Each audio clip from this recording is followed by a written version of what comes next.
As part of the long-range development and financial planning process, the Parks and Recreation Department developed a park capital projects cost forecast model. And this is meant as a general guide. It's a fluid document. And it's for the development of the new parks. We have several undeveloped properties, and it's also for capital reinvestments of already existing parks. The priorities and costs are estimates, and we will annually update this forecast as the conditions and cost changes, and we would fully expect them to.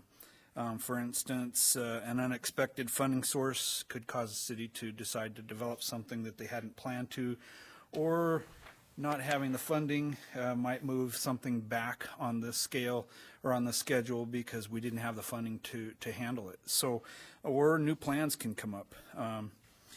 For example, there was some concern that we didn't have a lot of plans scheduled for Paradise Path extensions and expansions.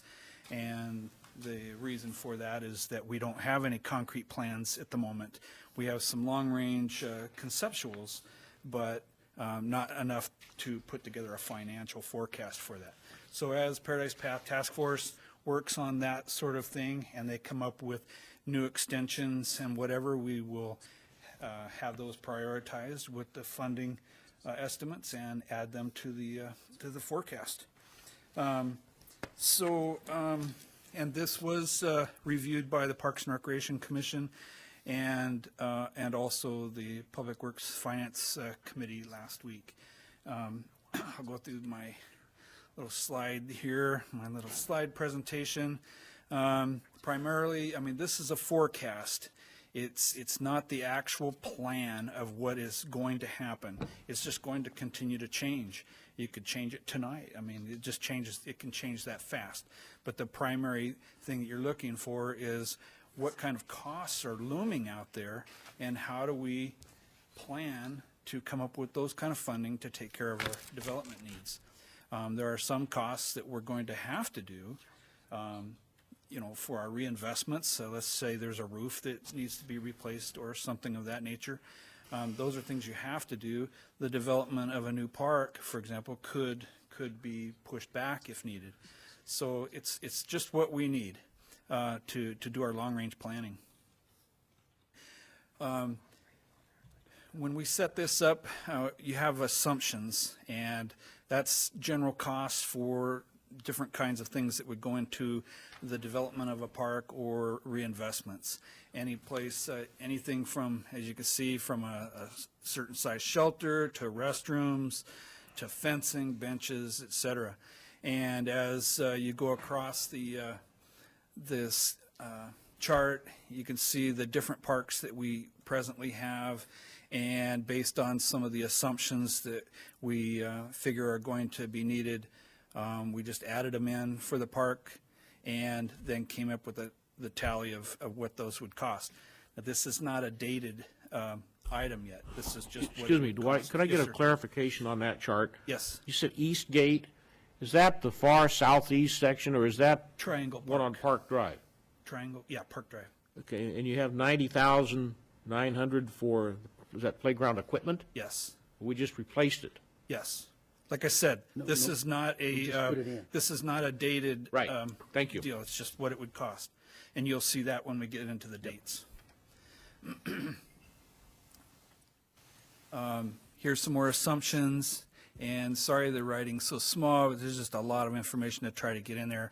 But you can see these are properties that are not presently developed, and so you can see the cost is a little bit higher to develop new parks.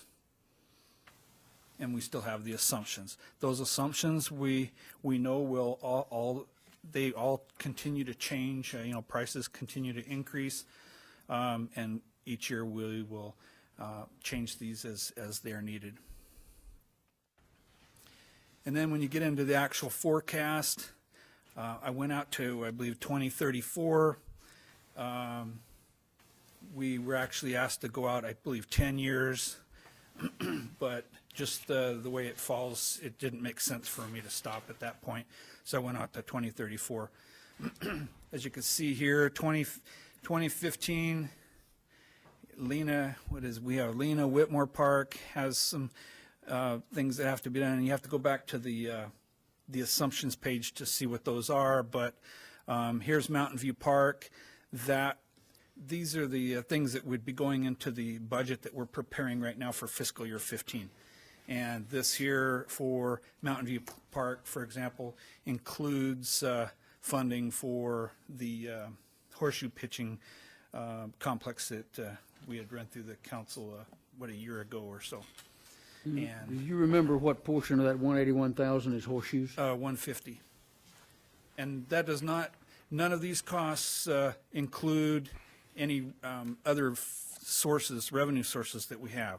So if you had a grant, for example, it wouldn't be reflected here. It's still going to cost what it's going to cost.